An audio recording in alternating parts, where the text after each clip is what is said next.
Boys and girls, it's time to gather around because today we're going to talk about sneezing. That's right, sneezing.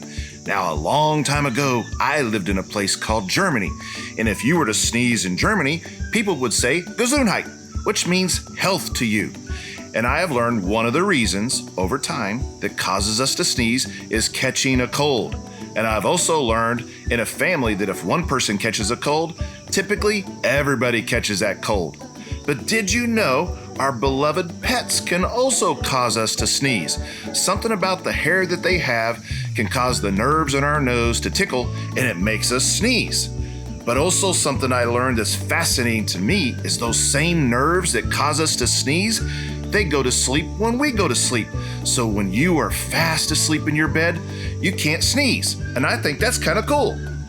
But did you know, for those of you who like gross things, that when the average person sneezes, they launch 100,000 droplets and they go over 100 miles per hour and they can go at least 20 feet. That's pretty gross, isn't it? Maybe that's why moms and dads are always telling us to use a Kleenex.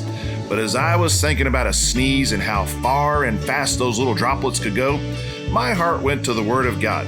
So if you have a Bible today, would you open them to Colossians 4, verse 6? And as we read this, remember, as always, this is the Word of God.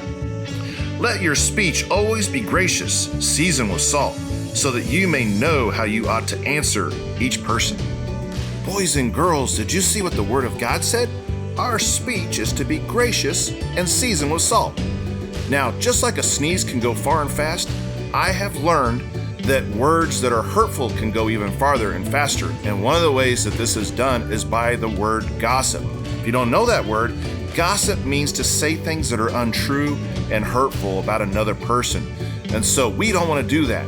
And as I was thinking about each one of you going back to school, or maybe even some of you bigger boys and girls going back to work, let's make sure that when we hear gossip, we stop gossip and we address it and we correct it.